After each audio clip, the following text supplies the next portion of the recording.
Have you ever noticed how sometimes, when you're thinking of someone intensely, the phone rings, and it's them on the other end? Or perhaps you've felt a strange pull to go somewhere, only to discover that when you arrive, the exact opportunity or person you needed was waiting. These moments have a way of stopping us in our tracks. They feel like small cracks in the ordinary where something greater slips through.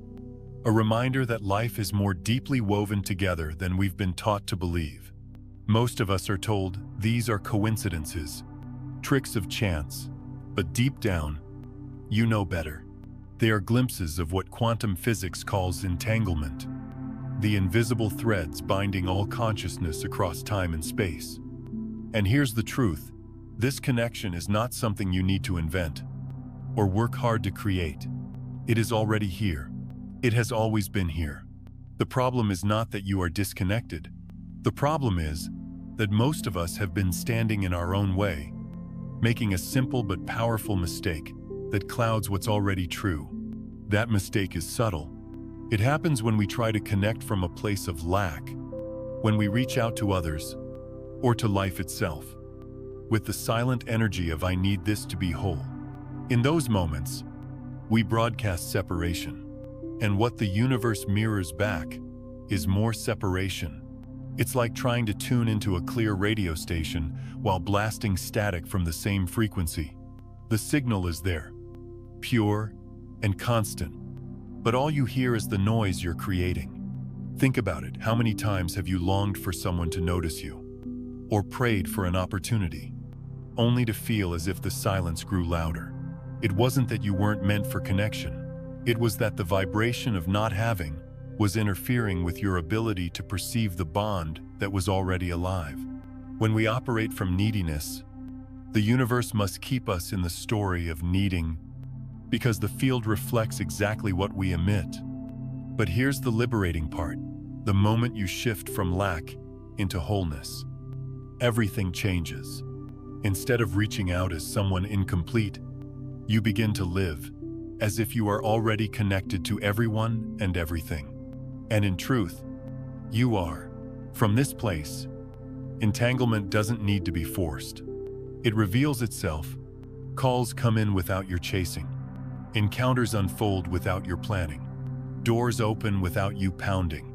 Life itself begins to move in rhythm with your inner song. This is the secret that so many spiritual masters across time have quietly embodied. They didn't chase synchronicities. They allowed them. They didn't struggle to pull the right people into their lives. They remembered that they were already part of the same fabric, and so the fabric naturally brought those people forward. The magnetic pull you sometimes feel toward a stranger, or the intuition that saves you from a wrong turn, is proof that your natural ability to entangle is alive. It only waits for you to stop jamming the frequency. I want you to imagine this like a river. When you fight to control its flow, you stir up the water, create turbulence, and lose your balance. But when you soften, when you allow yourself to float, the river carries you exactly where you need to go. Connection works in the same way.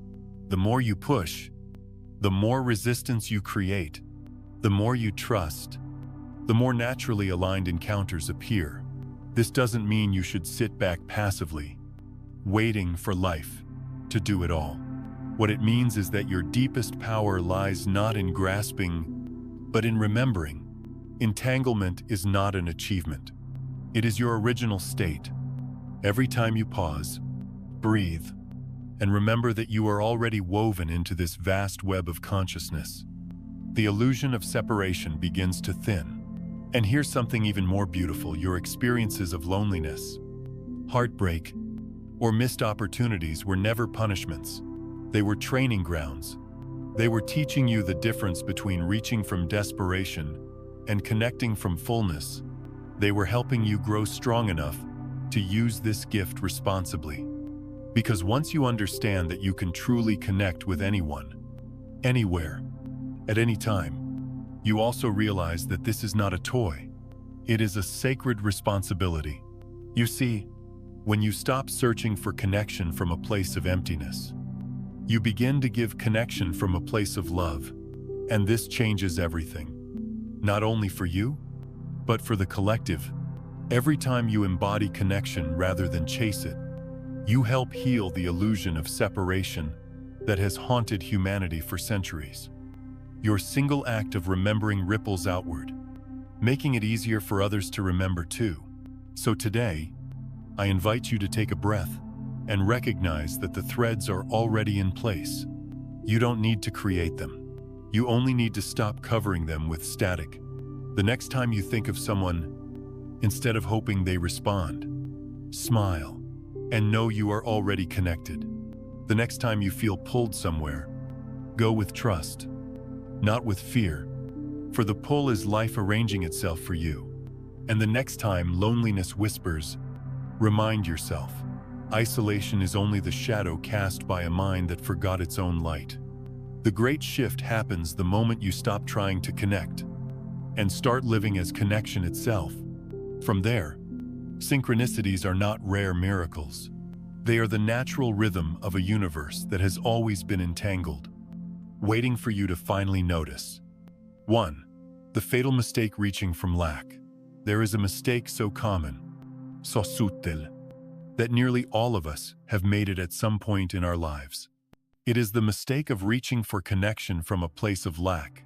Most people who long for entanglement, who long to feel the invisible thread that binds them to another soul, to an opportunity, to life itself, do so with an unspoken plea inside, I need this. I need you. I cannot be whole unless something outside of me fills this gap. I know that feeling well. I have lived it, and it has a particular weight to it, doesn't it? It is the heaviness of waiting by the phone for a call that never comes, or the ache of hoping someone will finally see you, finally choose you, finally understand. It is the sensation of standing on one side of a great chasm, stretching out your hand, hoping someone will reach back, and when they don't, the silence feels unbearable. But here is what I have come to see. After walking through those long corridors of loneliness, when you reach from emptiness, you amplify emptiness. The universe doesn't punish you, it simply reflects you. Consciousness, at its most fundamental level, is a mirror. It cannot give you what you deny within yourself. If your signal is, I am incomplete, then all it can echo back is experiences that confirm incompleteness. It is like standing in front of a mirror with your eyes closed, demanding to see light while you keep shutting out your own. The reflection has no choice but to stay dark, because the source refuses to shine. And so we keep trying, pressing harder, pleading louder, manipulating circumstances, chasing people who cannot stay, not realizing that the harder we push, the more distance we create. The hand we keep reaching out remains empty, not because no one is there, but because we are still broadcasting the frequency of absence. I often liken it to water slipping through your hands. Imagine cupping your palms beneath a flowing stream. The moment you relax, the water pools naturally, but tighten your grip, clench with fear that it will leave you, and it rushes out between your fingers. Connection is like that. It flows where there is openness, not where there is grasping. Love, opportunity, even synchronicity itself, they all respond to the state of your being, not the desperation of your wanting. I have known people who, on paper, had everything: good jobs, busy social lives, financial comfort, and yet they lived in a constant state of not enough. Every relationship they touched felt fragile. Every opportunity they pursued seemed to vanish just as it appeared. Why? Because beneath the surface they were transmitting a single, steady signal. I need something outside of me to make me whole. And life, faithful, as always, kept reflecting that need, arranging circumstances that kept them searching, hungering, and grasping. Perhaps you recognize this in yourself. Perhaps you've been in seasons where you thought, if only I could find the right partner, then I would finally feel at peace. If only that job, that recognition, that door would open. Then I would finally feel complete.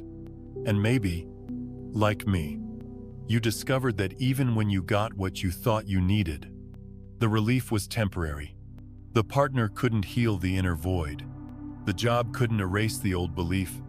The applause faded, and you were left again with yourself, still unconvinced of your own wholeness. This is the fatal mistake in entanglement. It is not that connection isn't real. It is that we sabotage it by approaching it from separation. Entanglement requires resonance, and resonance cannot happen between a frequency of fullness and a frequency of lack.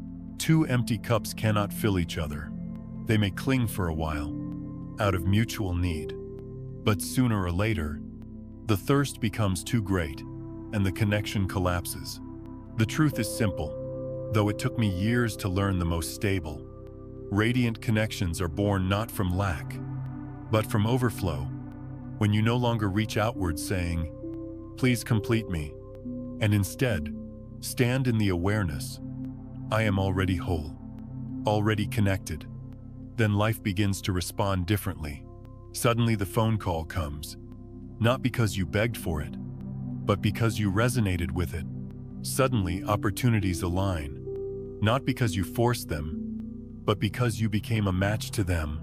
I think of it like a garden. A plant that is dry, gasping for water, can only survive for a while. But a plant rooted in rich soil, nourished from within, naturally blossoms. It doesn't beg the bees to come, it simply blooms, and the bees cannot help but find it. The same is true for us. When we bloom from fullness, connection becomes inevitable. When we try to bloom from lack, no matter how brightly we strain, the petals fall too soon. And so the invitation, here at the very beginning of this journey, is not to ask, "How do I make connection happen?" but instead, "What signal am I really broadcasting?" Are you sending out the vibration of separation, of desperation, of incompleteness? Or can you pause, soften, and remember that you are already entangled with everything you seek? Because the secret is this: you don't create connection by needing it.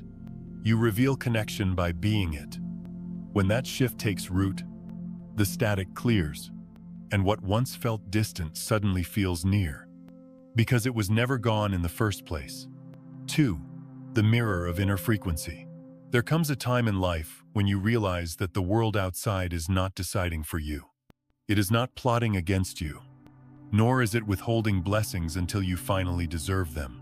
The world, in its essence, is a mirror. It reflects, with stunning precision, the frequency you hold within. And this reflection can feel either like grace or like punishment, depending on what you are sending out. I didn't always know this. For a long time, I thought life was happening to me. When people walked away, I blamed them. When doors shut, I cursed fate. When I felt unseen, I told myself the world was cruel. But little by little, as the years wore me down, I began to notice a pattern. The same kinds of people, the same disappointments, the same struggles. They kept circling back, and I had to face the humbling truth: if the reflection never changes, perhaps it isn't the mirror that's broken.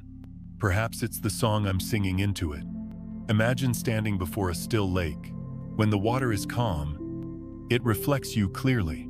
But if you throw stones of anger, fear, and lack into it, the ripples distort everything.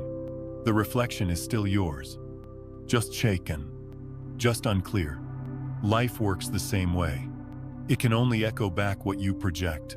If within you is the vibration of wholeness, of enoughness, then the mirror brightens. People arrive who resonate with your steadiness. Opportunities emerge that fit your openness. Experiences unfold that affirm your completeness.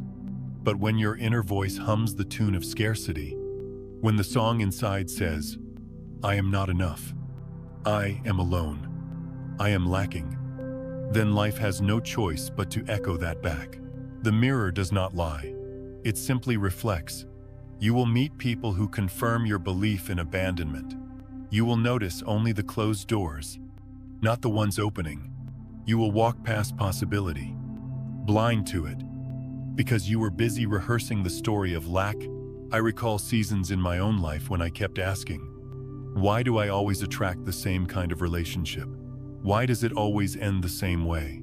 At first, I thought it was bad luck, but slowly, painfully, I realized it wasn't luck at all. It was frequency. I was carrying unspoken beliefs about myself, that I wasn't lovable enough, that I needed someone else to validate me. And so, life gave me exactly that. Partners who mirrored back my own doubts, connections built on the shaky ground of incompleteness. It is hard to admit that sometimes we are the authors of our own repeated heartbreaks, but it is also freeing, because if the mirror only reflects, then the power to change the reflection begins not in the glass, but in us. When I began to shift the song I was humming inside, when I started to live from the quiet truth, I am already whole. I am already worthy. Something extraordinary happened. The same world began to feel different. The same people responded differently. And for the first time, I wasn't chasing connection. Connection was finding me. You see, the mirror of reality is merciless in its accuracy, but it is also compassionate. It does not punish, it teaches. Each reflection is feedback, a message that whispers, "This is the note you are currently playing." If you don't like the reflection, the invitation is not to shatter the mirror, but to change the song. Think about music for a moment. When a violin plays in tune, the notes fill the air with resonance. If another violin nearby is tuned the same, its strings begin to vibrate, even without being touched. This is resonance, and human life works the same way. If your inner string vibrates with lack, you will resonate with others who hum the same note of emptiness. But if your heart is tuned to fullness, you will naturally harmonize with those who are whole within themselves. This is why true connection doesn't come from forcing, from begging, or from bending yourself out of shape to be chosen. It comes from aligning with the frequency you wish to see reflected. Want love, become love. Want trust, cultivate trust.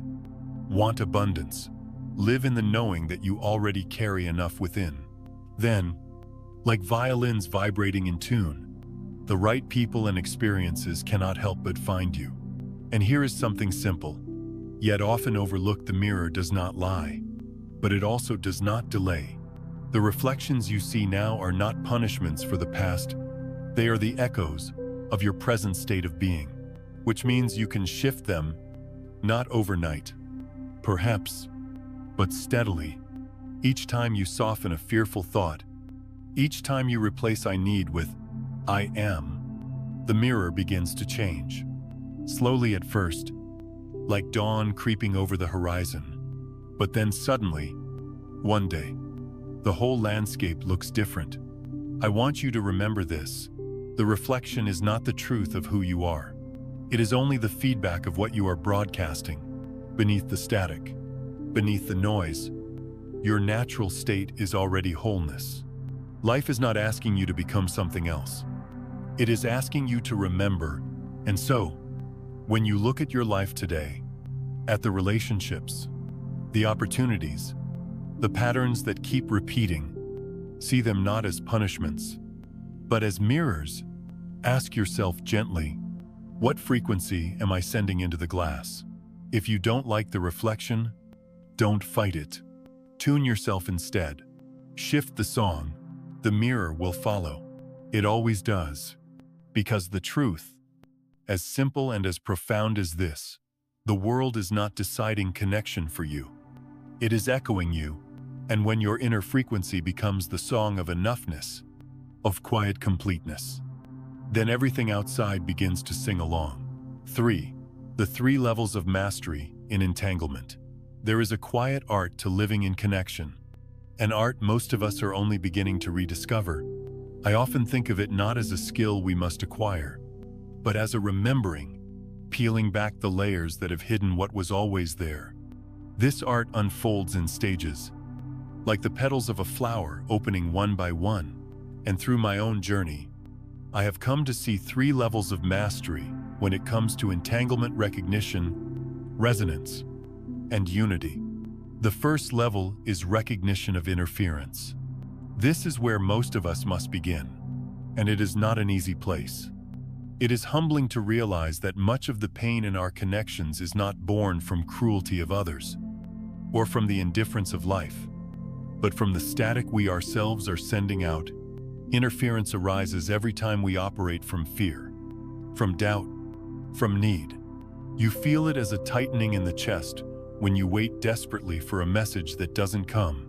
You hear it in the voice inside that says, "I am not enough, so no one will stay." You see it in the patterns that repeat again and again, as if life were mocking you. But when you begin to recognize it for what it is, not truth, not destiny, but interference, something shifts. Suddenly you have a choice. Instead of drowning in the static, you can step back and say, "This is not who I am. This is noise layered over my natural connection." Recognition is the doorway, because once you see the interference, you no longer mistake it for reality. You begin to catch yourself in the act of separation, and that awareness alone weakens its hold. The second level is resonance, the allowing of harmony. This is where life begins to soften. Here, you no longer fight to create connection, but you learn to hold the frequency of connection itself. It's like learning to stay in tune. Imagine two guitars resting in the same room. When one string is plucked, the other begins to vibrate in sympathy. This is resonance. And in the same way, when you hold within you the vibration of wholeness, of quiet trust, the world begins to respond without you forcing it. At this stage, you realize that synchronicity is not rare. It is natural. The right people, the right opportunities begin to appear. Not because you chase them, but because you finally match them. And you also learn patience, because resonance cannot be rushed. Just as a seed takes its time to break the soil, so too does the field of connection need time to respond. The lesson here is trust, to sit in the frequency of already connected, even when the evidence has not yet shown itself. It is to believe the dawn is coming while the sky is still dark. And then, there is the third level, unity. This is the highest mastery, though I hesitate to even call it mastery, for it feels less like an achievement and more like a surrender. At this level, you stop seeking altogether. You stop asking, "How do I connect? How do I draw in? How do I manifest?" Because you have realized the deeper truth: you were never separate to begin with. Unity is the quiet recognition that all things, all beings, all consciousness are expressions of the same field. Here, entanglement is no longer something you practice. It is simply how you live. It is as natural as breathing. When you meet another person, you do not wonder if you can connect with them. You recognize you already are connected. When opportunities appear, you do not question whether they belong to you. You see that they are part of the same whole that you are. The struggle dissolves, the seeking ends, and in its place is a profound peace. A stillness that says, "I am not apart from anything. I am life itself." Seeing through this pair of eyes, touching through these hands, loving through this heart. I remember the first glimpse I had of this unity. It was not dramatic. It did not come with fireworks or visions. It was a quiet morning, walking alone after a night of grief. I looked at the trees, at the sky, at the ground beneath my feet, and suddenly, it felt absurd to call them other. They were me, and I was them. The sorrow I carried was still there, but it was no longer mine alone. It belonged to the whole, and in that sharing, it became lighter. That moment showed me what the third level feels like: no longer chasing, no longer waiting, simply resting in the reality that everything is already connected. And yet, I must be honest, Most of us move between these levels, back and forth, like the tide. Some days we are caught in interference, drowning in static. Other days, we manage resonance, feeling the flow of synchronicity, and occasionally, we test unity, a glimpse of how things truly are. This is not failure. It is the rhythm of human life. What matters is not that you stay forever in unity, but that you keep returning, keep remembering, until the remembering becomes natural. The three levels are not ladders you climb once and for all. They are invitations, over and over again. The invitation to recognize interference and choose differently. The invitation to hold resonance, even when you see no proof. The invitation to surrender into unity and let go of the illusion of separation. And each time you answer those invitations, the mirror of life shifts a little more. Relationships deepen, opportunities align, and your heart learns the one truth it was always meant to carry you. We're never alone. So, if you find yourself today in the static of level 1, take heart. Recognition itself is progress. If you are practicing resonance, trust the process. And if you have glimpsed unity, however briefly, know that you have touched the heart of existence. For in the end, these levels are not steps upward but circles inward, leading you back to what has always been true. All is already one. 4. Everyday glimpses of entanglement. There are moments in life that leave us quietly stunned, moments when the ordinary rules seem to bend, and we glimpse something larger at work. Perhaps you've had one yourself. You think of a dear friend you haven't spoken to in years, and within hours, your phone lights up with their name.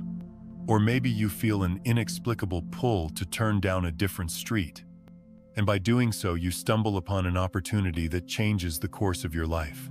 These moments are not random. They are not accidents. They are everyday expressions of entanglement breaking through the static of separation.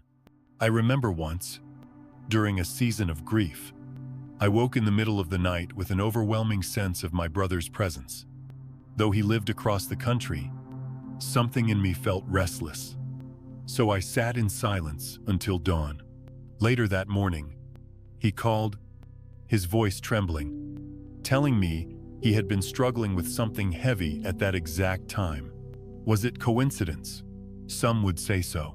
But deep down, you and I both know there is more. These are glimpses of our natural ability to connect across distance, to sense and to know beyond logic. Science calls it non-local correlation. Spiritual traditions call it intuition, telepathy, or divine guidance. But names don't matter. What matters is that you have lived it. Everyone has. That shiver down your spine when you meet someone and sense they will become important in your life. That moment of déjà vu that feels like you've already walked into the scene unfolding before you. These are entanglement peeking through, reminding you that the boundaries you were taught to believe in, time, space, distance, are not as solid as they seem. The trouble is, we often dismiss these experiences.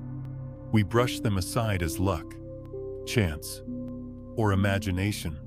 We're conditioned to distrust our inner knowing, to lean only on what can be measured and explained. And so, we miss the deeper invitation. For each of these moments is like a gentle knock at the door, asking us to remember who we really are. Think of it like static on a radio. Most of the time, the interference is so loud that you can barely catch the music underneath. But once in a while, for a fleeting second, the static clears, and the melody comes through.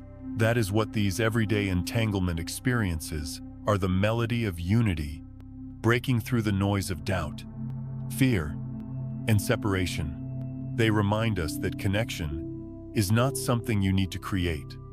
It's something you are already a part of. I know a woman who told me a story that still moves me. Years ago, her father passed away suddenly. The night before, she woke with the urge to call him. It was almost midnight, and she hesitated, not wanting to disturb his rest. The next morning, she learned he had passed in his sleep. For years she carried regret, wishing she had dialed the number. But what she didn't realize then was that the urge itself was connection. She had already felt him, already been with him, in that quiet hour of transition. Entanglement was present. Even if she hadn't acted, you may carry similar memories. Moments when your heart knew before your mind did. Times when you sensed the truth of a situation without a single word being spoken. We call these things gut feelings. But they are so much more. They are signals from the quantum field, subtle threads, tugging at your awareness to remind you that you are connected to far more than meets the eye. And here's the beauty: you don't need to force these experiences. They happen naturally, like breathing. The challenge is not to make them occur, but to notice them when they do, to give them the dignity of your attention. When you think of someone and they appear, pause and honor it. When you feel drawn somewhere and something unfolds, whisper a quiet thank you. These small acts of recognition strengthen the signal. They tune you closer to the melody beneath the static. Everyday entanglement is like sunlight spilling through a crack in the curtain. The light was always there, but the curtain kept it hidden. Each glimpse is proof that the curtain can be drawn aside. That connection is not an extraordinary event reserved for mystics, but a natural state available to all of us. The more you begin to notice these glimpses, the more frequent they become. Not because the world is changing, but because you are. You are tuning yourself to what was always present, the missed call you avoided, the stranger you felt drawn to speak with, the unexpected synchronicity. They stop being random events. They become part of a larger pattern, a reminder that life itself is always in conversation with you. And let me tell you this, you don't have to chase after miracles. Miracles chase after you when you live in awareness. Every time you soften the noise of doubt and open to the quiet pull of intuition, you are stepping closer to conscious entanglement. What once felt rare becomes natural. What once felt like chance becomes trust. I often say that these everyday glimpses are not just curiosities, they are invitations. Each one is asking you to lean in, to believe a little more, to trust that you are already connected. They are gentle reminders that separation is only an illusion, a veil that can never fully hide the truth. So, the next time you think of someone and they reach out, pause it. The next time you feel drawn somewhere unexpected, follow. The next time a coincidence leaves you in wonder, let yourself feel the wonderfully. These are not interruptions in the normal flow of life. They are the real flow breaking through the interruptions. And perhaps the greatest lesson in all of this is simple. You don't need to work harder to create connection. You need only to notice the connections already happening around you. Each glimpse is proof that you are not alone, that the fabric of life is woven tightly, and that your thread is inseparable from the whole. 5. The mistake becoming the teacher. There are seasons in life when everything seems to fall apart. The phone grows silent. The people you thought would stay slip away. Opportunities you longed for dissolve into nothing. And in those long stretches of emptiness, you wonder if life has abandoned you. I have walked through those seasons myself, and I know the ache of them. The nights that feel endless. The mornings where you ask, why try again? Why hope at all? It took me years to understand that these were not punishments. They were not evidence that I was unworthy, nor that the universe was deaf to my prayers. They were preparation. Painful. Yes. Lonely. Yes. But preparation all the same. Loneliness. Heartbreak. Failure. These are some of the most misunderstood teachers we will ever have. They strip away the illusions we cling to, the comforting lies we tell ourselves. They force us to see what we've been afraid to admit that often. We were reaching out from a place of need, hoping someone else would complete us, hoping some circumstance would fill the emptiness inside. And when those people left, or those chances faded, we were left face to face with the very thing we were trying to avoid ourselves. I used to believe that connection was about holding on tightly, That if I could just convince someone to stay, if I could just prove my worth, then I would finally feel safe. But life, in its wisdom, refused to let me build my sense of self on something so fragile.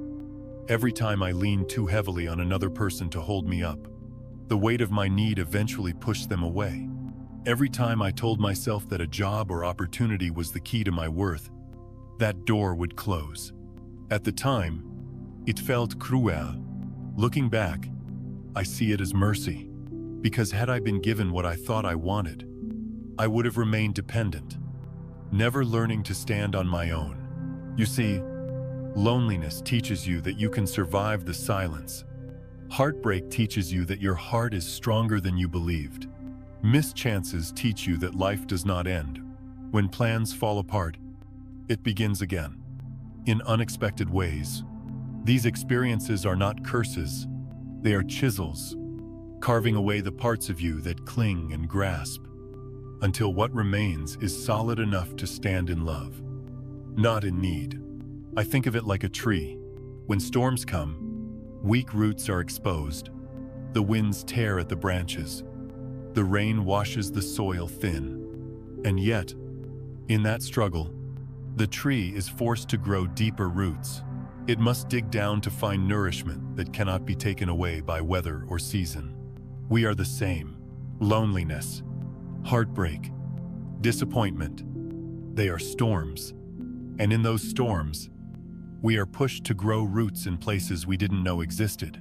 Roots of self-love, roots of resilience, roots of faith.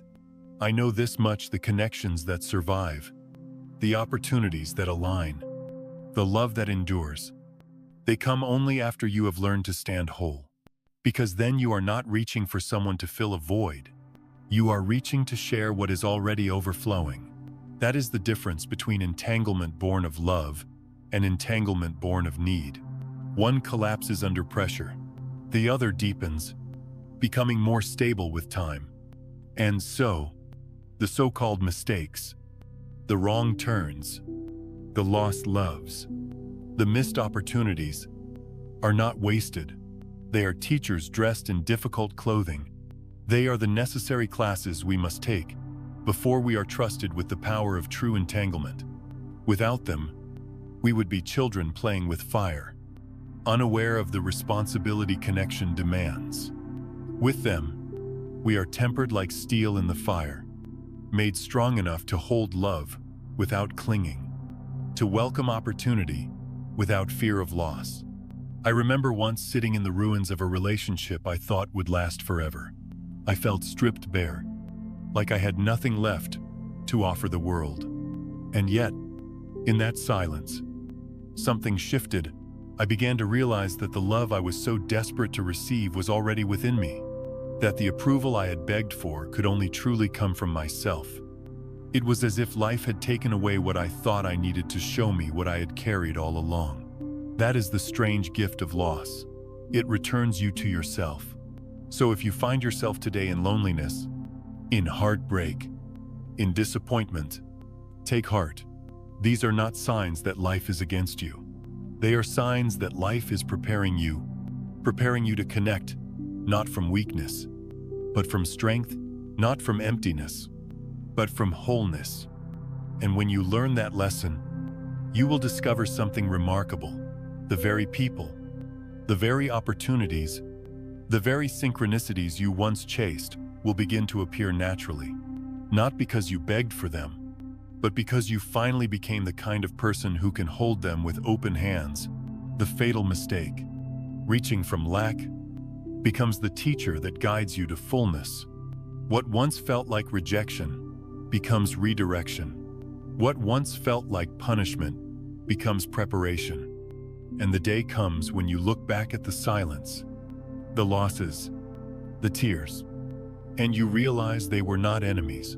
After all, they were the very forces that taught you how to stand, so that when true entanglement arrived, you could meet it with love, not need. 6. The correction protocol. There are times when the idea of fixing ourselves feels overwhelming, as though change requires some grand effort, some complicated practice only a few can master. But in truth, the most profound transformations often come from the simplest shifts: the correction of interference in entanglement. The static that clouds our natural connection is not a matter of learning 100 techniques. It is a matter of remembering 3 gentle steps, each one an invitation back to what has always been true: recognition, remembrance, release. The first step is recognition, to notice the feeling of separation as it arises and to call it by its name. This is important because so much of our suffering comes from mistaking interference for reality. We feel the ache of loneliness, and we tell ourselves, "I must truly be alone." We feel the sting of rejection and whisper, "I must not be enough." But what if these are not truths? Only signals of interference. Recognition is the moment you pause in the middle of that storm and say, this is separation speaking. This is static, not the song itself." Like identifying the hiss in a radio broadcast, the act of naming it creates space. And in that space, the power it once held over you begins to fade. I remember nights when I would lie awake, convinced that I had been forgotten by friends, by love, even by life itself. Those thoughts carried such weight that I believed them without question. But slowly, I began to practice recognition. When the voice of separation whispered, "You are unloved," I would stop and answer, "This is interference. It is not who I am." At first, it felt almost foolish, like talking back to shadows. But over time, the shadows grew thinner. Recognition was not about erasing the feeling immediately. It was about refusing to mistake the feeling for the truth. And that made all the difference. The second step is remembrance. Once you've named the interference, the invitation is to return to the deeper reality that all consciousness is already connected. You don't have to create entanglement. It is woven into the fabric of existence. Remembrance is a gentle shift of perspective, like turning your head to notice the horizon. After staring at the ground for too long, you pause, you breathe, and you tell yourself, "I am already part of the whole. I am already entangled with everything I seek." This is not wishful thinking. It is alignment. Think of the sun on a cloudy day. You may not see it, but you know it's still there. The act of remembering does not conjure the sun. It simply realigns your trust in what has never left. In the same way, remembering your connection does not make it happen. It only clears the fog that kept you from seeing what was already present. I often use a small practice here. When I feel the pang of separation, I place my hand over my heart and breathe. I say quietly, "I am connected. Not I will be. Not I hope to be. But I am." The words settle me. They draw me back from the noise of fear into the truth that every person, every opportunity, every possibility I long for is already linked to me through the quantum field. I don't have to chase it. I only have to remember it. And then comes the third step: release. This may be the hardest step of all, because it requires trust. To let go of control, to stop forcing outcomes, to allow the connection to reveal itself in its own timing. Release is the opposite of desperation. It is leaning back instead of leaning forward. It is opening your hands instead of gripping tighter. It is saying to life, "I trust you to bring what belongs to me in the right way, at the right time." Think of a butterfly landing on your hand. If you close your fist around it, you crush the very beauty you were hoping to hold. But if you keep your palm open, still, patient, the butterfly may rest there longer than you expected. Release is living with open hands. It is refusing to strangle possibility with anxiety or demand. It is trusting that what is truly yours cannot be taken, and what leaves was never meant to stay. And here's what happens when you practice these 3 steps: recognition, remembrance, release. With sincerity, synchronicities begin to blossom, just like spring flowers after a long winter. You notice the call arriving just when you needed it. You find yourself at the right place, at the right time. People show up who feel like missing pieces of your story. Opportunities emerge without the endless pushing and striving. It is not that life suddenly became generous. It is that you finally cleared the interference and allowed generosity to flow through. I think back on my own life and realize that the most beautiful connections did not appear when I was desperately searching. They arrived when I was practicing release, when I stopped clinging to the idea that I was separate, when I remembered my wholeness, when I softened my grip on timing. That is when life opened its hands too. That is when connection stopped being a struggle and started being a gift. The correction protocol is not a rigid formula. It is a way of being, a rhythm you carry through your days. Each time, interference rises. You recognize it. Each time, fear whispers. You remember the truth? Each time desperation pushes, you release into trust, over and over again, until it becomes natural, until you no longer wonder if you are connected, because you live from the knowing that you always have been. And perhaps the greatest gift of this practice is not that it changes your life on the outside, though it surely will. It is that it changes your life on the inside. You begin to walk through the world lighter, less afraid, less frantique, more open, more tender, more free. And in that freedom, entanglement is no longer something you reach for. It is simply who you are. 7. Cosmic responsibility. There is a point in the journey where the focus shifts. At first, the desire for entanglement feels deeply personal. You want to feel less alone. You want the comfort of connection, the reassurance of love, the guidance of synchronicity, and that is natural. We all begin there. But as you grow, as you peel back the layers of illusion, you realize something humbling. Every connection you embody ripples far beyond your own life. You are not just changing yourself. You are participating in the healing of the whole. I remember the first time this truth sank into me. I was sitting in a quiet cafe, watching a young mother calm her crying child. She bent low, whispered something, and suddenly the child softened, leaning into her embrace. It struck me then, her act of tenderness was not just for that child. Everyone in the cafe felt it.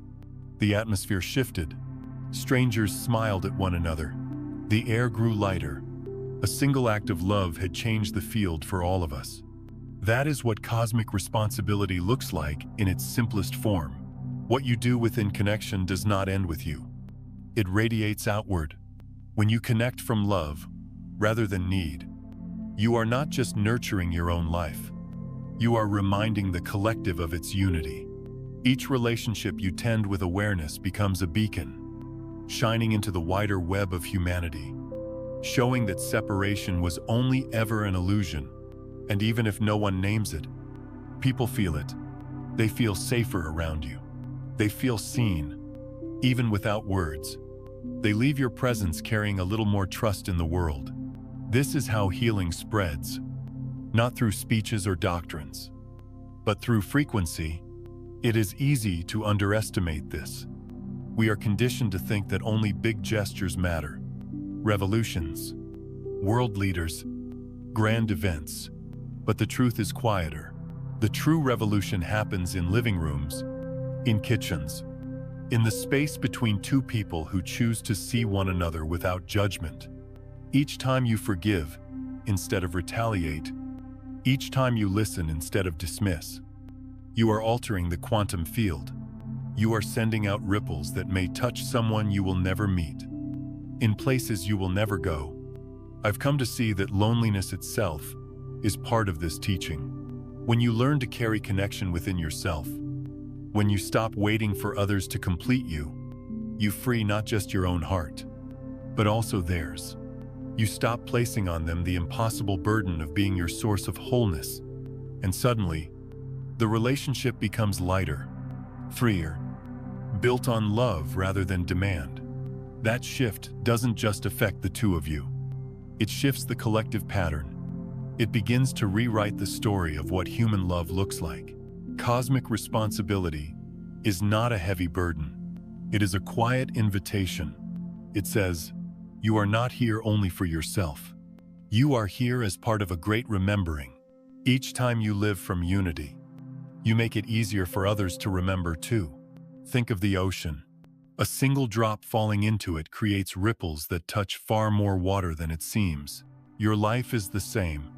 The way you choose to connect, from fear or from love, is not isolated.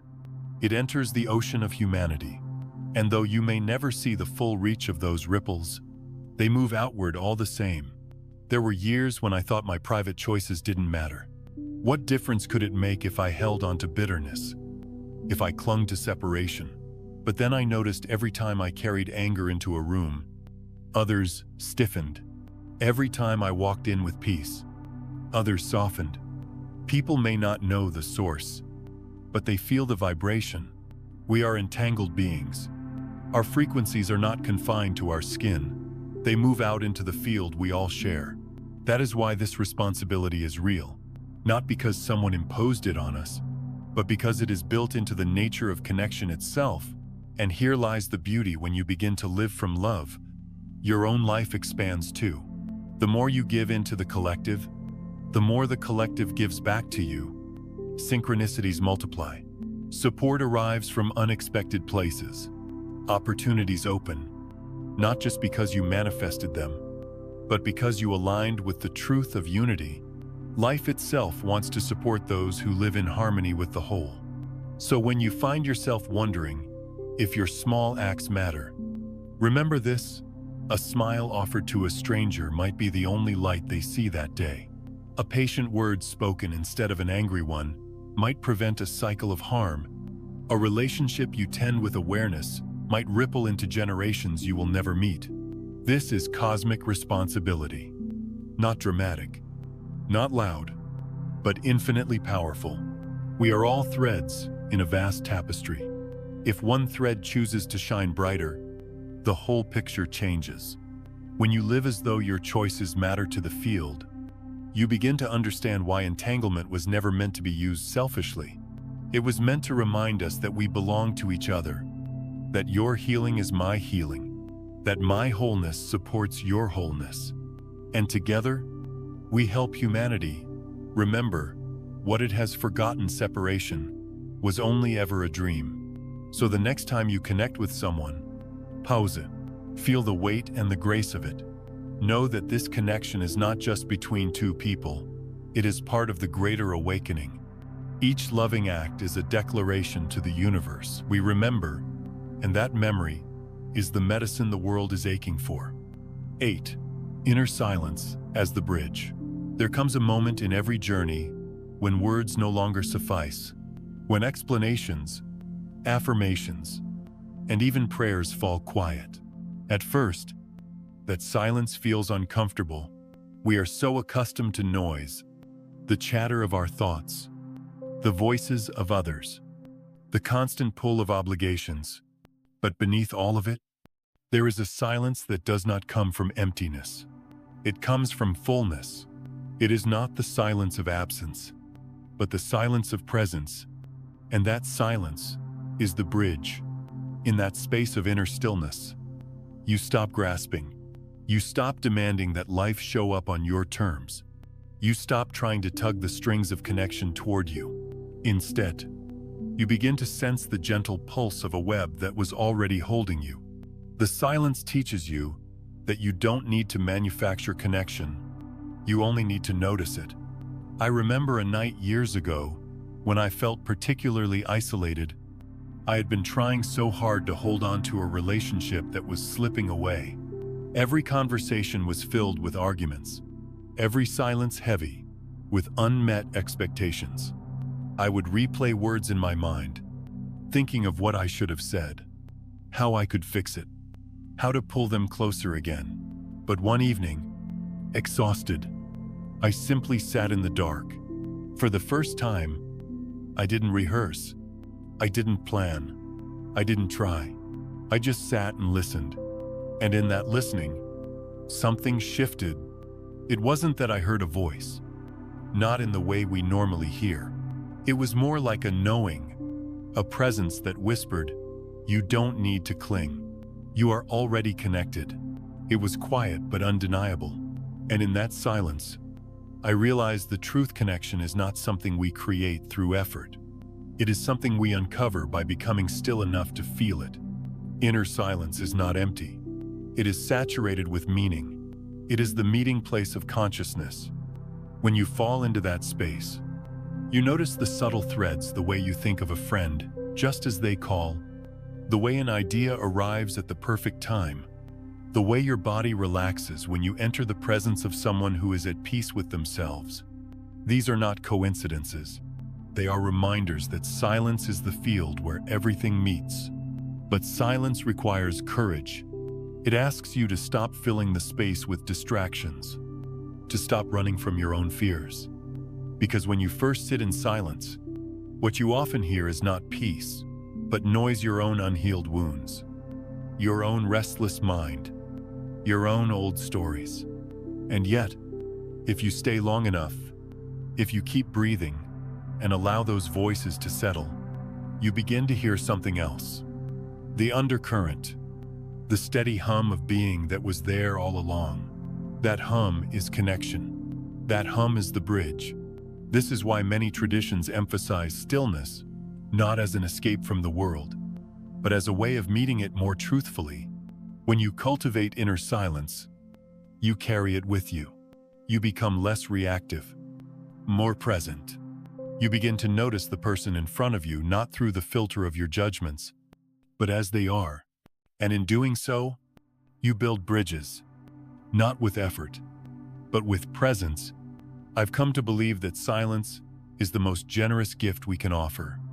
Not the kind of silence that avoids or withholds, but the kind that listens deeply. When you give another person the gift of your silent attention, without interrupting, without planning your reply, something sacred happens. They feel seen. They feel safe. And in that moment, the illusion of separation dissolves. Two beings meet in the field of awareness, and words are no longer necessary. Think about the last time someone truly listened to you. Not to argue, not to fix, not to hurry you along, but simply to be with you. Didn't it feel like a bridge was built between your hearts? That is what inner silence offers. It creates a space wide enough for truth to cross, soft enough for love to rest, steady enough for healing to occur. And it's not just between people. Silence also bridges you to life itself. When you walk in nature and pause long enough to feel the breeze, to hear the rhythm of your own breath, blending with the rustle of the leaves, you recognize you are not separate. You are part of this vast symphony. The silence between the notes is what allows the music to be heard. Without silence, even beauty would be noise. So, silence is not something to fear. It is not a void. It is a bridge. It connects you to yourself, to others, and to the greater whole. And in a world that is louder than ever, choosing silence becomes an act of radical connection. When I look back on my life, I see now that the most transformative moments did not come from speaking, or striving, or pushing harder. They came from the pauses, from the times I let myself stop and listen, from the spaces where silence became a teacher. And what it taught me, over and over, was this: connection is not something fragile that we might lose. It is the very fabric we are woven from. So the next time you find yourself overwhelmed, caught in the noise of wanting, fearing, or clinging, I invite you to pause, sit quietly, breathe, listen. In that silence, notice the bridge forming, not built by effort, but revealed by surrender. That bridge has been waiting for you all along. Because silence is not absence. Silence is presence. Silence is where we meet. 9. The foundational truth connection already exists. One of the most liberating realizations I have ever come to is this: you don't need to create connection. You don't have to strain, to invent, to reach across some impossible gap. The connection is already there. It has always been there. What you are really doing, every time you feel isolated, is remembering what you forgot. Think of it like a radio. The air around you right now is full of invisible waves. Countless stations transmitting voices, music, entire worlds of sound. And yet, if your radio dial is slightly off, you hear only static. You might even conclude, there is nothing there. But of course, the signal was always present. You didn't need to invent it, or send it, or create it. You only needed to tune in. That is what connection is like. Entanglement is not a new construction. It is a memory, an uncovering. When we forget this, we exhaust ourselves. We spend so much time trying to bridge the distance between ourselves and others, clinging, convincing, pleasing, performing. We tell ourselves that love, understanding, or unity are rewards that must be earned. And in that very belief, we generate more static, more noise. We tighten the knot instead of loosening it. But when we pause, when we soften, when we allow, we realize the bridge was never broken. The signal never stopped transmitting. It was only our attention that drifted away. I recall a time in my life when loneliness wrapped itself around me like a second skin. Every room I entered felt foreign. Every conversation strained. I thought I had to work harder to connect. So I smiled more, tried harder to please, rehearsed clever lines in my head. But the harder I tried, the emptier I felt. One evening, sitting alone, I realized my entire strategy was built on the belief that I was separate to begin with, that I had to earn my belonging. In that moment of exhaustion, I surrendered. I stopped trying. I let the silence take me. Much like resting my hands on a radio dial and letting it settle. And gradually, I noticed something beneath the noise, a presence, a sense that I was not as alone as I thought. It didn't come as a thunderbolt, but as a gentle warmth, like sunlight, slowly finding its way through curtains. And the truth became clear. Connection was never absent. I had only forgotten to notice it. This is the foundational truth of entanglement. It is not about building a bridge. It is about remembering the bridge has always been there. It is not about constructing something new. It is about recognizing the quiet thread that already binds us. When you truly understand this, life becomes lighter. You stop forcing conversations to go a certain way. You stop gripping relationships with white knuckles. You stop seeing yourself as an outsider who must break in. Instead, you begin to rest in the awareness that you belong by nature. That belonging is not something you earn, but something you uncover. And here's the beautiful paradox. When you stop trying to create connection, connection reveals itself more vividly. Like the radio finally tuned to the right station. Suddenly the static clears, and the music was always there, waiting. I have seen this truth in the smallest of moments. A stranger's glance that feels familiar. A child's laughter that melts away the tension in the air. The timing of a message arriving the very moment you needed it. These are reminders.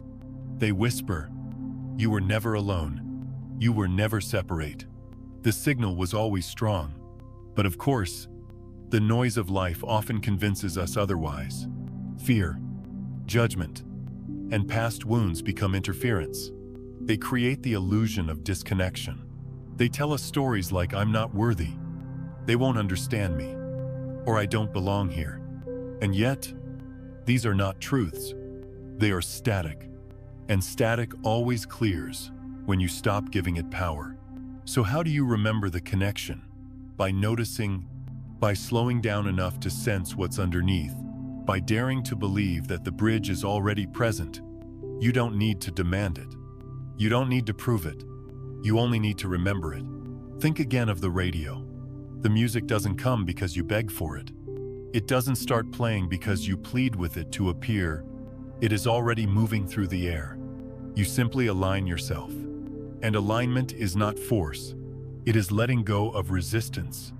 This is the invitation life offers us to stop exhausting ourselves trying to build something that was never broken. To remember that separation is the illusion, not the truth. And every time we catch a glimpse of this, in a synchronicity, in a deep silence, in the smile of another soul, we are reminded of who we really are. Threads of one great fabric, waves of one vast ocean, voices of one eternal song. The more you lean into this remembrance, the more freedom you feel. You realize you are not carrying the impossible task of stitching yourself into the universe. You are already stitched. The seams are unbreakable. And from that place of rest, you can live more gently, love more fully, and trust more deeply. So let me say it plainly. You don't have to create connection. You don't have to chase it or manufacture it. It is already here. It has always been here. Your only task is to clear the static, to tune your awareness, to remember the music that never stopped playing. Because connection is not something fragile you could lose. It is the foundational truth of your being. You are the connection. In the end, what we often call a mistake is not truly a mistake at all. It is a teacher, a guide disguised as darkness. It pushes us into the shadowed places we would not willingly go, so that when the light returns, we no longer take it for granted. The so-called critical error becomes the very doorway into wisdom. It shows us, again and again, that connection can never be manufactured from separation. It can only be recognized from the unity that was always there. When you look back at the hardest chapters of your life, perhaps you will notice this. The heartbreak that broke you open also made you softer, more human. The loneliness that seemed unbearable at the time later became the soil for deeper compassion. The silence you once feared revealed itself to be full of whispers, the subtle language of a presence that had never left you. These were not punishments. They were invitations. They were ways of remembering what had been forgotten, that you are already held, already part of something larger, already entangled in a web of meaning. The world we live in is loud with the voices of lack. Every advertisement, every cultural message tells us that something is missing, that we must strive harder, achieve more, buy more, or become more in order to belong. It is easy to be swept into that current, to measure your worth against someone else's highlight reel, to believe that connection is something out there you must chase and earn. But the deeper truth is much simpler and infinitely kinder. Connection is not found by running after it. It is remembered by turning inward, by resting in the quiet awareness that you already carry enough, that you already are enough. When you stop chasing from a place of desperation, you begin to hear the gentle signal beneath the noise. You notice it in the stillness between breaths. You feel it when you place your hand on your heart and allow yourself to soften. You recognize it in the eyes of another human being, not as something you must win or fight for, but as something reflected back to you from the source you both share. That is when the illusion of separation begins to dissolve, and the simple truth comes forward: you were never apart. There is a tenderness in realizing this, a tenderness that does not need to prove itself or to clutch at relationships as if they were fragile possessions. Instead, it knows that the connections meant for you will arrive with a sense of ease, of timing, of rightness. You don't have to force them. You don't have to fear their absence. They were always part of the larger pattern. And the moment you align with the fullness of who you already are, they reveal themselves like threads shining under the sun. So much of our suffering comes from forgetting this, from believing we are exiled, cut off, undeserving. But the moment you let go of the story of lack and listen instead to the still, steady pulse of your own being, you remember that you were never a fragment. You were always the whole. You remember that you do not have to generate connection from thin air. You are the connection. And from that recognition, life softens. I have found, in my own journey, that the more I stop striving to prove my worth, the more worthy I feel. The more I stop clinging to people out of fear of being left behind, the more naturally love flows in. The more I surrender the belief that I must fight to belong, the more I notice I already do. What was once a desperate search becomes a quiet unfolding. What was once a battle becomes a homecoming. And perhaps that is what all our mistakes, all our detours, all our heartbreaks are trying to teach us, that nothing essential was ever truly lost. We only forgot. We only tuned out. And every so-called error is simply another way of tuning back in. So when you think of the critical mistake, the one that felt like it shattered everything, I invite you to hold it differently. See it not as a curse, but as a passage, not as evidence of failure, but as the very path that led you to recognize light after darkness, fullness after emptiness, connection after the illusion of separation. The mistake was not the end. It was the turning point, and as you stand here now, with all that you've carried, all that you've survived, and all that you've remembered, you can let go of the exhausting pursuit of connection out there. You can rest in the truth that it has always been in here. You do not need to create connection. You are connection. You are the bridge, the thread, the signal, and the moment you live from that awareness, the world responds. With the right people, the right timing, the right opportunities, not as something newly invented, but as something that was waiting for you all along. So breathe, rest, trust. The fabric of connection has never been torn. You are already woven into it. And when you finally stop searching for proof, you begin to see it everywhere. Because you were never separate. You were never alone. You have always been the connection.